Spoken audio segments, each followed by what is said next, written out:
साथ संगत,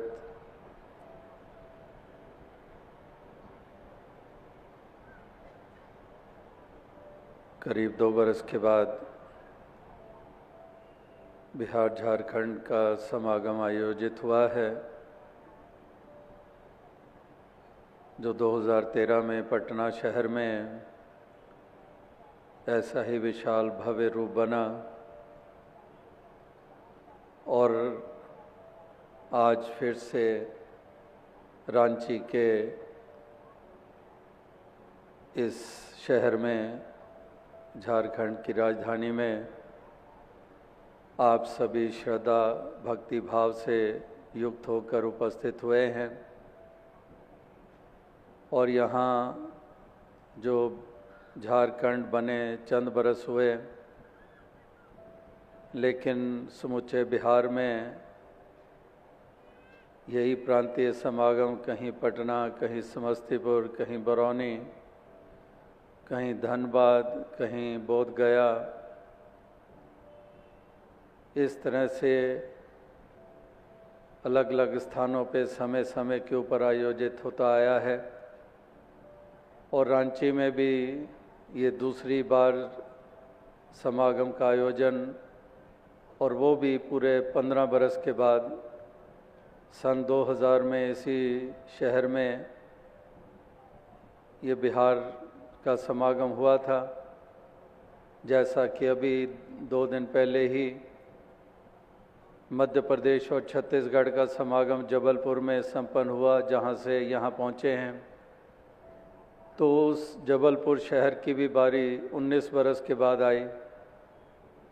तो इस तरह से स्थान स्थान के ऊपर, जगह जगह के ऊपर ऐसे समागमों का आयोजन, एक ही अभिप्राय, जिन हालातों का भी जिक्र हुआ है, इंसान की फितरत का, इंसान की मानसिकता का जिक्र हुआ है, ज्ञान की रोशनी और अज्ञानता के अंधकार का जिक्र हुआ है।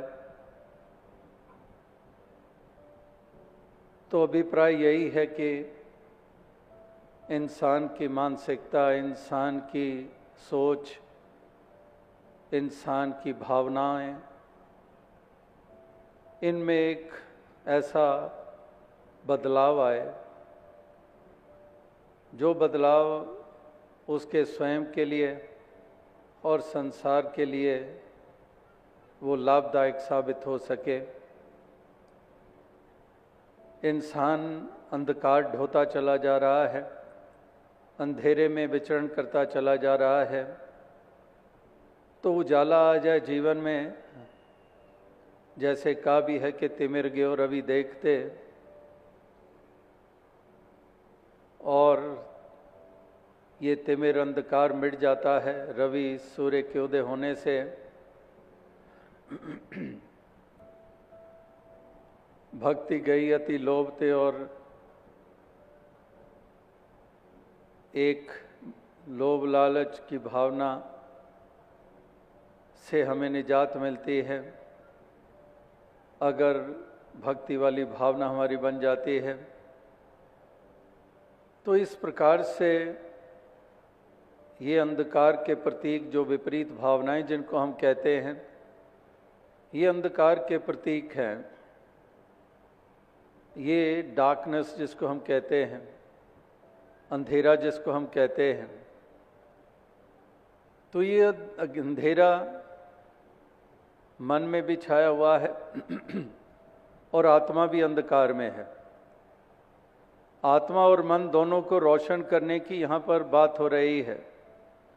छोटे से बच्चों की रचना से भी आपने सुना, जवानों की, बुजुर्गों की, बहनों की, माताओं की रचना से आपने आज भी, जब से ये सत्संग का आरंभ हुआ, शायद 6 साढ़े 6 से घंटे हो गए होंगे, और हर एक ने इन्हीं पहलुओं की तरफ ही सबका ध्यान अग्रसर किया है कि हमने अपनी आत्मा का भी संवारना है, अपने मन को भी दुरुस्त रखना है।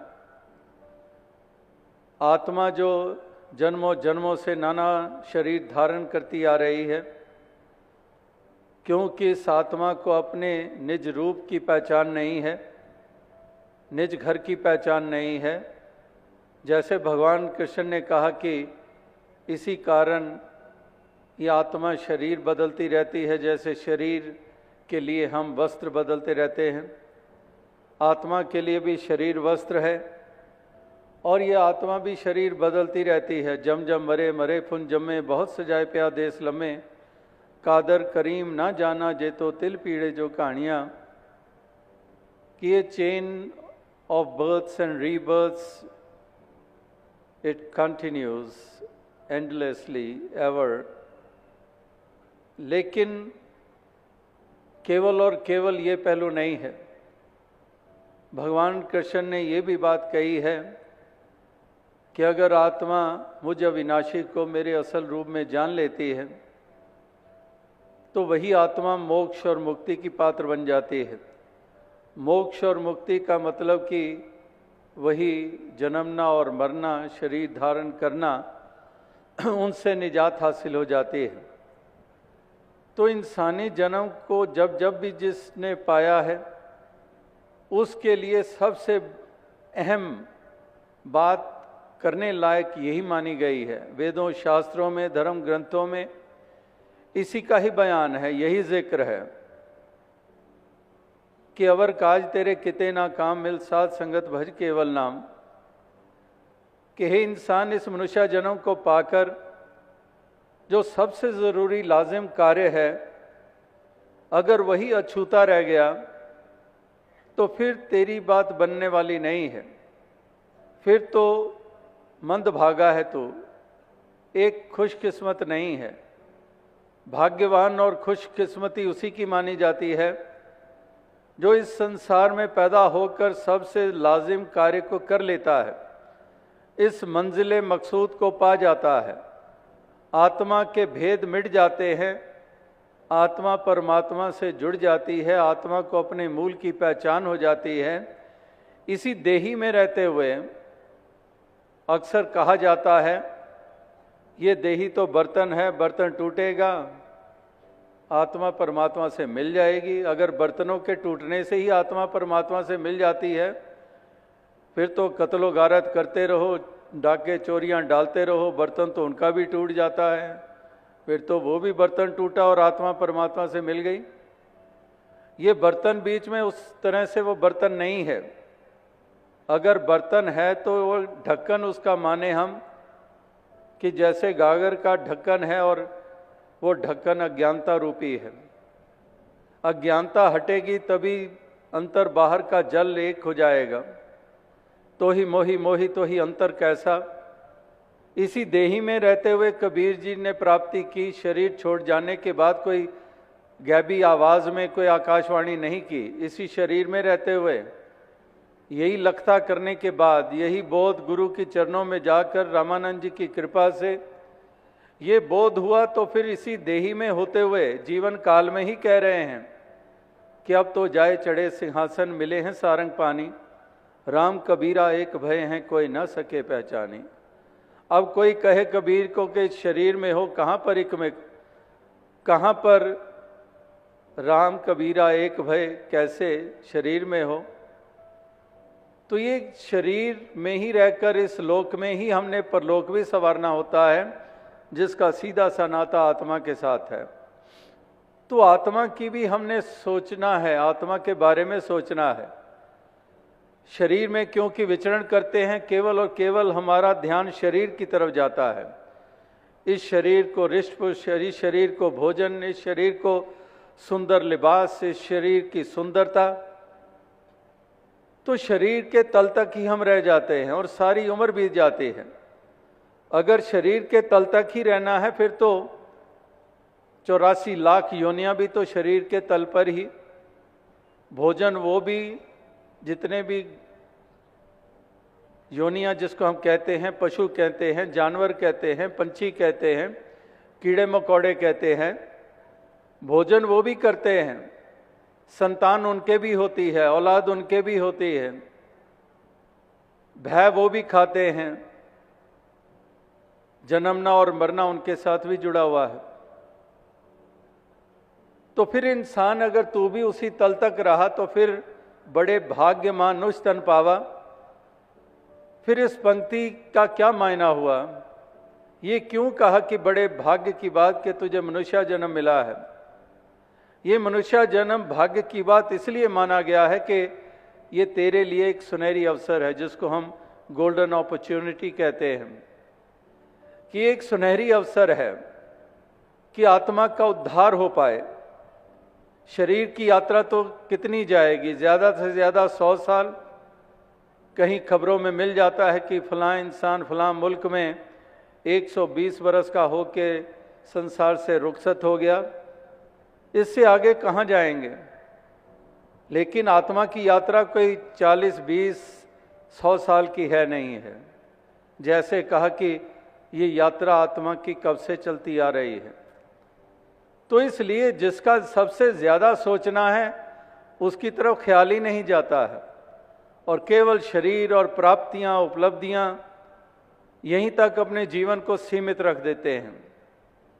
तो इसीलिए महापुरुष संत जन इस पहलू की तरफ ये ध्यान दिलाते आ रहे हैं, जैसे आज भी सत्संग में दिलाया जा रहा था कि इंसान सोच गौर कर, मालिक ने तुझे सोचने समझने की ताकत दी है, लेकिन इस समझ का सही मायनों में इस्तेमाल कर ले और वो जागरूकता प्राप्त कर ले, आत्मा को नाता परमात्मा से जोड़ ले। और वो भी बताया कि ये संभव कैसे हो पाए, जब तक ब्रह्म ज्ञानियों का संग मिल जाए। जैसे वो भी पंक्तियां हम महापुरुषों के पढ़ते हैं कि कहे कबीर तब पाइए जब भेदी लीजिए साथ, कि जब भेदी मिल जाए तो तभी आसान हो जाता है कार्य। दुर्लभ साज सुलभ करी पावा। जो दुर्लभ है वो सुलभ कैसे हो, आसान कैसे हो? आसान तभी होगा अगर मीराबाई के लिए रविदास जी जीवन में आ गए तो आसान हो गया शाम के असली अविनाशी रूप को जानना। इसी प्रकार से ये दुर्लभ जो है प्राप्ति, ये हिस्से में अगर आ जाए तो इससे ऊंचे भाग्य क्या होंगे। ये जीवन का सबसे महत्वपूर्ण लक्ष्य पूरा हो गया, मंजिल मकसूद को पा लिया। इस मंजिल को ऐसा पाया कि यही निज घर की भी पहचान हो गई। वरना जिसको अपने घर की पहचान ना हो वो कहाँ कहाँ भटकता रहता है। तो जिसको अपने घर की पहचान होती है उसको भटकना नहीं पड़ता है, वो सीधा ही वहीं जाता है। इसी प्रकार से ये भटकन समाप्त हो जाती है इस आत्मा की, जब इसको अपने निज घर की, निज रूप की पहचान हो जाती है। जान जाती है कि यही मेरा मूल है, मैं इसकी अंश हूँ। और जिस मूल को जाना, ये मूल अविनाशी भी है, ये अचल भी है, अजन्मा भी है, जिसको कोई बनाने वाला नहीं है, जिसको स्वयंभू कहा गया है, जो खंडित नहीं होता है, जिसकी कोई रंग नस्ल जाति नहीं है। तो जब ये जाना इसको इसके रूप में, जैसे अभी भी जिक्र हो रहा था, कुरुक्षेत्र के मैदान में भगवान कृष्ण के द्वारा अर्जुन को ये बोध कराया जाना, जिसके कारण वो 10 दिशाओं की तरफ नतमस्तक हो जाता है, उससे पहले क्यों नहीं हुआ? वो जब ज्ञान की चक्षु दिए जा रहे थे कुरुक्षेत्र के मैदान में, वो चक्षु प्राप्त करने के बाद क्यों चारों तरफ 10 दिशाओं की तरफ नतमस्तक हो रहा है? क्योंकि तब उसने भगवान कृष्ण के असली अविनाशी रूप के दर्शन किए, जो कि अविनाशी, जो खंडित नहीं होता, जो सारी यूनिवर्स को बनाने वाला, जो सारी यूनिवर्स को बनाने वाला भी है और उसमें उपस्थित भी है। जैसे अवतार वाणी में भी हम पढ़ते हैं कि ये 9 चीज़ां दृष्ट मानने जिसनों कहंदे माया है, 10वां ब्रह्म इना तो वखरा इना विच समाया है। कि इस प्रकार से ये इसी में समाया है। अभी भी रामनवमी आने वाली है और महाराष्ट्र में मुंबई में गए तो कुछ बरस पहले वहाँ मराठी में महापुरुष समागम पे, जैसे इस वर्ष पहला ही प्रांतीय समागम मुंबई में हुआ था।